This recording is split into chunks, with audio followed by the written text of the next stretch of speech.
habis dirawat kan Dengan senang hati.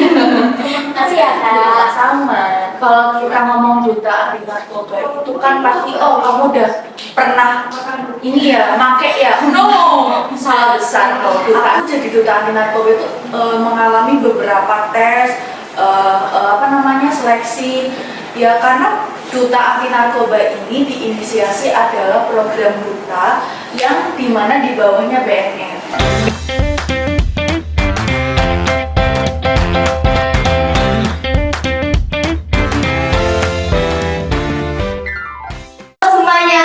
Kembali lagi di podcast Di Biru Himasi Bincang Seru. Tentunya bareng kita Divisi Akademik Himpunan Mahasiswa Akuntansi Universitas Pancasakti Tegal. Bersama saya Nova Sabrina Arifiyati sebagai host dan saya Kania Laita Denisora sebagai co-host. Nah, di podcast kali ini kita kedatangan tamu yang super keren nih Nova. keren banget nih kapannya. Kira-kira siapa sih tamunya? Oke, langsung aja yuk kita sapa kakak cantik yang satu ini. Halo. Boleh dong Kak kenalin diri dulu ke Biru Geng yang lagi dengerin podcast ini. Halo semuanya, perkenalkan nama saya Maila Putria. Biasa akrabnya dipanggil Mei. Aku mahasiswa UPS juga, tapi beda jurusan. Aku prodi ilmu hukum semester 4 sekarang. Gimana nih Kak kabarnya? Alhamdulillah sehat ya. Terus karena kemarin aku habis dirawat. Makasih loh kau udah datang ke podcast ini padahal kemarin kakak habis dirawat kan. Dengan senang hati. Makasih ya Kak. Sama. Gimana? Akhir-akhir ini kalau boleh tahu kesibukannya apa? Kesibukan aku, karena kita kan lagi libur ya. Iya. Libur. Kalau aku sih ini lagi ada job freelance kayak MC juga, terus juga ada pekerjaan di luar yang ya sambil cari uang lah. Kenzo nggak mau rugi. Produktif ya kan? Harus dong. Semangat Kak, semangat terus. Nah kali ini Biru Gengs kita bakalan bahas mengenai agen perubahan di era milenial sebagai duta anti narkoba. Nah sebelum pembahasannya lebih jauh nih Kak, duta anti narkoba sendiri itu apa sih Kak? Kalau kita ngomong duta anti narkoba itu kan pasti kamu udah pernah ini ya, make ya. No, salah besar. Kalau duta anti narkoba itu bukan orang yang udah make terus diangkat jadi duta tuh enggak. Aku jadi duta anti narkoba itu mengalami beberapa tes, seleksi. Ya karena duta anti narkoba ini diinisiasi adalah program duta yang dimana di bawahnya BNN. BNN Tegal itu bukan cuma meliputi wilayah Tegal aja, no. Kita itu 3 wilayah, Kota Tegal, Kabupaten Tegal, sama Kabupaten Brebes. Jadi ya memang aku dari Kota Tegal dan teman-temanku yang duta anti narkoba juga ada yang dari Brebes. Jadi kita nggak bisa nih, itu dari Kota Tegal, no. Kita 3 wilayah seluas itu. Dan tugas kita yang membersamai BNN, ikut sosialisasi, terus juga kita kadang aksi bareng. Terus kita juga, kalau lebih banyaknya sih duta dibawa untuk sosialisasi ke remaja-remaja sekolah-sekolah sih, karena kita kan agen perubahan ya, agen of change ya. Dan banyak banget ya tugasnya sebagai duta anti narkoba ini. Lumayan, tapi seru. Tapi ada nggak sih Kak kegiatan lain nih selain penyuluhan atau edukasi? Kegiatan lain selain penyuluhan apa ya? Oh iya, ada ini waktu kemarin waktu aku menjabat sebagai itu kan aku menjabat 2 tahun ya. Jadi kalau duta lain mungkin setahun sekali ganti duta. Kalau duta anti narkoba itu 2 tahun sekali. Aku 2022 diangkat jadi duta anti narkoba untuk kategori sebagai duta penyuluh. Nah, kegiatan selain penyuluhan aku pernah membersamai Bapak Kepala BNN Jawa Tengah itu singgah ke Kota Tegal. Jadi karena BNN Tegal ini dapat peringkat nomor 3 se-Indonesia, jadi mereka itu termasuk bapak kepalanya itu luar biasa sekali, bisa mengangkat kasus narkoba di Kota Tegal. Jadi yang tadinya 18% jadi 15%, itu kan sebuah pencapaian ya. Makanya aku diminta ikut untuk membersamai beliau. Itu sebuah kebanggaan buat aku sendiri ya. Aku sama Bapak Kepala Jawa Tengah nih, itu kita diajak kemana? Kita diajak ke lapas. Orang kan kalau mau ke lapas syaratnya banyak ya, atau kita mau nengok saudara atau teman kita yang memang ada di dalamnya. Itu tuh enggak, aku benar-benar di belakangnya melihat, oh ternyata lapas Kota Tegal isinya kayak gini. di sana tuh ada nggak bisa aku cerita soalnya something speechless banget dan aku bangga itu seumur-umur ya. Beneran pengalaman yang enggak apa ya, unik banget gitu loh. Kamu kenal sama nabi yang katanya orang udah takut sampai sekarang. Keren banget Kak, pas denger aja kayak wah gitu. Oke, untuk kalau misalkan untuk menjadi kandungan narkoba itu kan pasti ada persyaratannya. Boleh nggak sih dibagikan ke kita semua nih? Persyaratannya itu apa aja? Terus proses perekrutannya itu gimana sih? Kalau persyaratan di dalam narkoba, oke teman-teman yang di sini yang itu bisa nih simpan video ini ya, karena mungkin tahun ini kita nggak buka di narkoba, tapi mungkin 2026 itu yang pertama umur ya, umurnya itu antara umur 16 sampai 25 tahun, bukan apa ya, nggak harus apa ya, belum menikah nggak boleh sudah menikah, karena ya teman-teman yang sudah menikah dan dia daftar jadi duta. Terus yang kedua itu ini nanti itu kita ada beberapa tes, entah itu dari administrasi, terus juga ada tes urin. Jadi setiap calon duta itu harus dipastikan tidak benar. Kita ada tes urin, terus setelah tes administrasi itu ada interview juga, interview personal ya.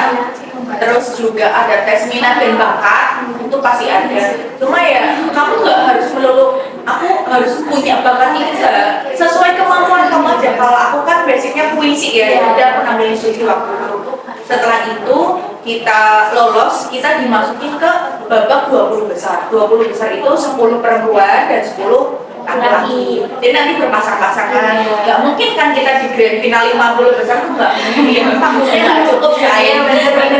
Makanya setelah itu kita lewati masa karantina, baik online offline. Onlinenya tuh kita ini dikasih tugas-tugas kayak bikin video vlog, terus mengedukasi gitu kan. Terus karantina offline-nya juga ada. Setelah itu selesai, itu kan masih penilaian ya sampai di grand final. Nah, terus kita malam penganugerahan grand final itu gongnya sih Seru banget ya bahasanya.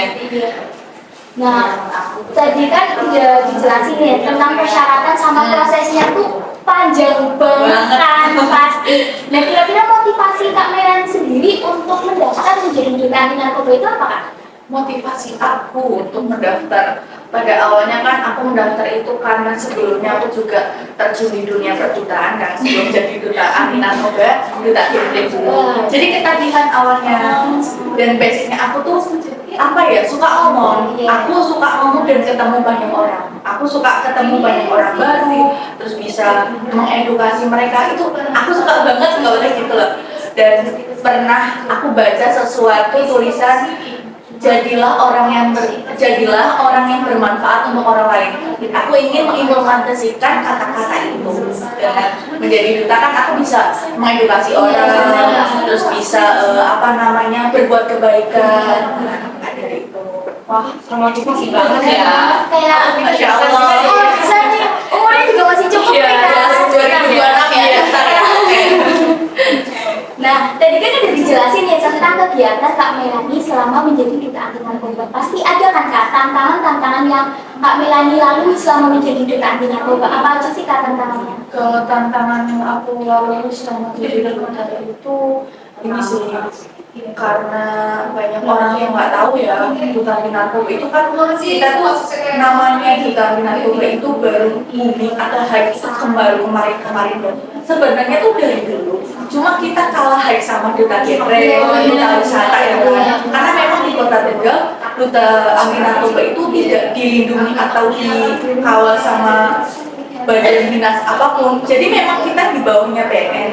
Cuma ya kita adalah duta yang mandiri gitu loh. Terus yang kedua itu tantangannya banyak ini sih, namanya anak-anak yang underestimate.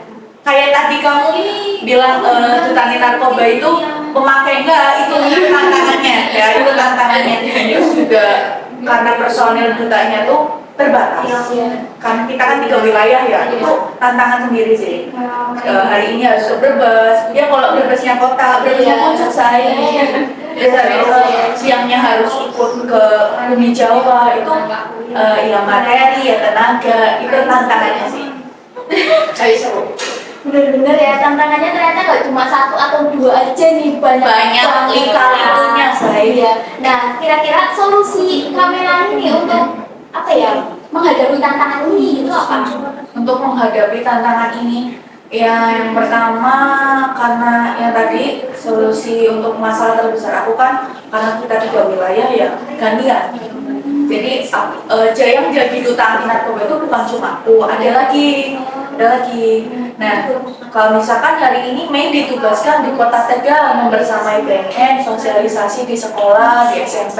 Oke, besok nanti temannya kamu nanti yang ke Brebes ya karena domisili kamu Brebes, nanti kamu di kabupaten, jadi itu bagi-bagi itu salah satu untuk mengatasinya. Yang kedua karena kita kan remaja ya, dan sasaran kita kan bukan cuma remaja, jadi kita tuh menerapkan prinsip atau cara untuk merangkul. Kita rangkul dulu biar kesan dan pesannya kita tuh sampai.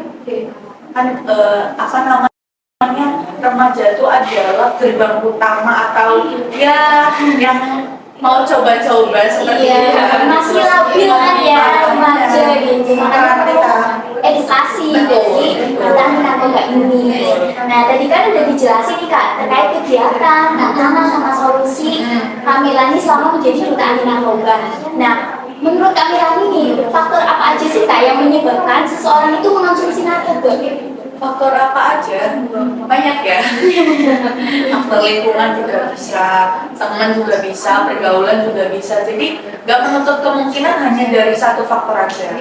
Kayak kita tuh sering banget loh menjumpai teman-teman kita seusia kita udah merokok, udah nge-vape. Iya, memang rokok dan vape itu tidak termasuk dalam jenis narkoba. Tapi rokok itu adalah gerbang utamanya karena termasuk situ ya, psikotropika. Karena di dalam rokok itu kan ada nikotinnya. Maka dari itu rokok yang awalnya orang udah satu nih kecanduan mau lagi sekarang jadi pecandu rokok kan. Apalagi nanti terus ya apa ya, lubang narkoba tuh nggak cuma dari bisa dari makanan, dari teman-teman kayak gitu kan. Terus kita yang apa remaja-remaja Gen Z sok stres gitu itu bisa gitu banget nih ya.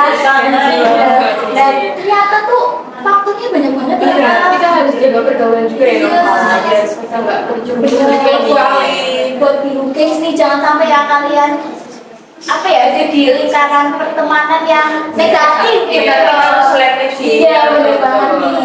Nah, aku mau tanya nih Kak, mungkin biru guys juga udah bertanya-tanya banget nih, langkah apa sih Kak yang harus kita lakukan jika ada orang atau orang terkait kita atau teman kita itu terjebak dalam penyalahgunaan narkoba? Langkah yang harus kita lakukan gitu. Langkah yang utama tuh kalau kita tahu ya, atau kerabat teman kita tuh terindikasi, kita kan nggak bisa memastikan kalau dia tuh udah kena narkoba, itu nggak bisa karena sebelum dites kan. Nah, langkah utamanya tuh kita harus lapor. Kamu tuh harus berani buat lapor ke BNN. Karena lembaga yang wajib menangani narkoba kan BNN. Aku sebagai duta tidak berwenang untuk menangkap dia, enggak, itu bukan tugas saya. Anaknya ya Kak? Akhirnya saat kamu tahu nih, kayaknya sih ciri-cirinya kayak pecandu nih, kamu indikasi, kamu nggak apa-apa kalau nggak, tapi kamu jangan langsung diutarakan. Kadang kan kita nggak tahu perasaan orang, gitu kan. Nah, sudah indikasi nih kayaknya, aku laporan. Kamu jangan takut, kamu lapor ke BNN. Tahu kan kantor BNN di mana? Tahu nggak? Tahu nggak? Belum tahu nih. nih Ke Kak. Polres Tegal Kota. Oh iya. Catnya warna biru. Beda banget ya. Nah iya, kamu lapor, kamu bilang bahwa teman saya alamatnya mungkin pasti ditanya alamat. Nanti setelah itu udah, tugas kamu tuh cuma lapor, sisanya kamu serahkan sama BNN dan kepolisian. Itu tuh sudah ada tupoksi-tupoksinya BNN tugasnya untuk apa. Nanti juga dari Res Narkoba Polres juga akan menangani. Karena ya kita itu wujud kepedulian kamu loh ke teman kamu, bukan malah kamu. Iya benar. Nanti kan bisa diobati, nanti kan mereka dapat fasilitas rehabilitasi. Bisa Ini nih pengetahuan baru ya buat kita semua nih, buat biru kayaknya lagi nonton juga ini harus dicatat, Bener. penting banget nih. Bisa diterapkan kan buat kehidupan kalian. Nah, Kak, aku mau nanya kira-kira metode efektif apa nih untuk mengedukasi bahaya narkoba terutama para remaja yang masih labil untuk dibilang? Cara edukasinya ya, Iya. kalau cara edukasinya tuh macem-macem ya. Cuma kan Gen Z sekarang kan pakai sosial media. Bener banget, bener banget. Selain kita dari mulut ke mulut, dari sebuah organisasi kita bisa masuk ke dalamnya, kita sosialisasi offline lah, kayak ada perkumpulan terus kita dihadirkan untuk menjadi seperti ini narasumber ataupun apa, itu bisa yang pertama. Terus yang kedua, aku lebih suka lewat sosial media karena banyak ide cara yang mungkin bisa kita lakukan kan lewat TikTok, ya kan, lewat Instagram, bikin konten yang menarik. Jadi walaupun kontennya itu ya, walau kita joget-joget aja tapi ada tulisan atau kata-kata untuk mengajak, untuk menghindari, itu bisa juga. Dan menurut aku itu efektif. Karena kalau misalkan kita ikut webinar ataupun apapun itu, Gen Z itu kan ngantuk ya. Aku merasa membosankan. Maka dari itu mungkin kita bikin reels atau video menarik yang mengajak, mengedukasi. Aku sih sarannya gitu. Nah, bisa nih diterapin buat hidup guys yang lagi dengerin podcast ini. Boleh banget. Aku juga penasaran banget nih Kak, ada nggak suka pengalaman atau hal menarik nih selama kakak berjuta di narkoba yang mungkin bisa diberikan ke teman terus gengs ini? Pengalaman menarik, aduh, kayaknya hampir semuanya menarik ya. Diceritain semuanya mungkin. Pengalaman menariknya itu apa ya? Mungkin aku senang karena dapat teman baru ya, dan usianya itu di atas aku. Oh itu Iya. Jadi persepsi kamu tuh nggak bisa selalu dibenarkan. Karena punya teman-teman yang usianya terpaut lebih tua tuh ngomong loh, Iya. ngajarin kita itu hal yang menarik ya. Punya teman baru, pengalaman, terus juga apa ya? Aku pernah nih tanggal berapa ya? Kayak bulan Maret 2023. Aku masuk di YouTube-nya BNN Republik Indonesia. wah keren banget. Ya karena waktu itu tuh kan kita diutus nih sama Pak Kepala, waktu itu Pak Kepalanya masih Pak Dirman.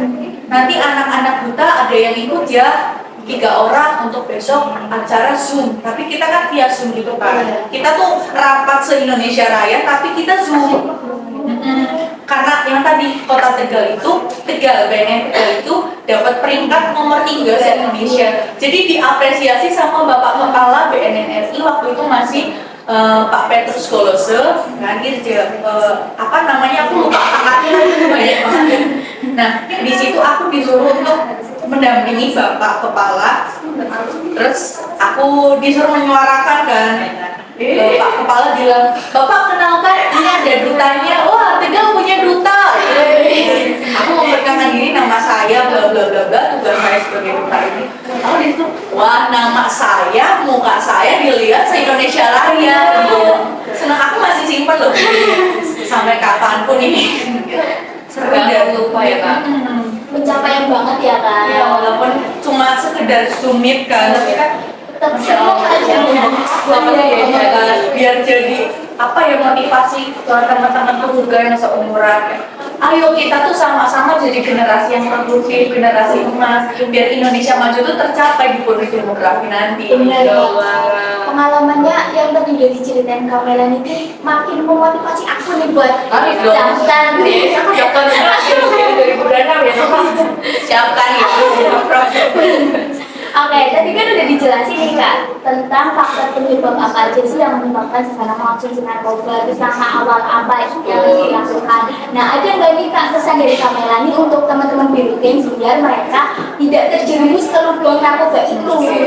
Pesannya ya, untuk teman-teman semua, baik yang nonton ataupun yang di sini, aku berpesan sama kalian, ayo kita jadi generasi yang cerdas, generasi yang mau untuk menjadi pribadi yang bermanfaat untuk banyak orang dan jangan stuck di zona nyaman. Kalau kita bisa melakukan yang lebih, kita wujudkan gebrakan baru. Jangan sampai kita salah pilih teman, karena memang lubang awal atau gerbang awal itu adalah circle pertemanan. Kita boleh berteman sama siapa saja, mau itu lebih tua, mau itu lebih muda, atau seumur. Kita bebaskan semua pertemanan kita, tapi ingat kita harus selektif juga mana teman yang akan membawa kita ke jalan yang lebih baik atau jalan yang menjerumuskan. Dari aku. Nah, jadi itu ya buat teman-teman Biru Games ya, kalau pertemanan ini tuh sangat mempengaruhi banget untuk kehidupan kita, jadi jangan sampai salah pilih teman ya. Oke teman-teman, jadi Duta Anti Narkoba ini bukan hanya sekedar gelar atau sebuah julukan, tetapi juga tanggung jawab besar untuk mengedukasi pencegahan, penyalahgunaan, peredaran, dan pemberantasan narkoba di lingkungan sekitar. Betul banget. Nah, untuk Biru Games yang juga tertarik nih kayak kita nih, pengen daftar jadi duta anti narkoba. Jadi the next-nya Kak Mei ya. Boleh. Jangan jangan sungkan untuk langsung daftar aja ya. 2026 ya.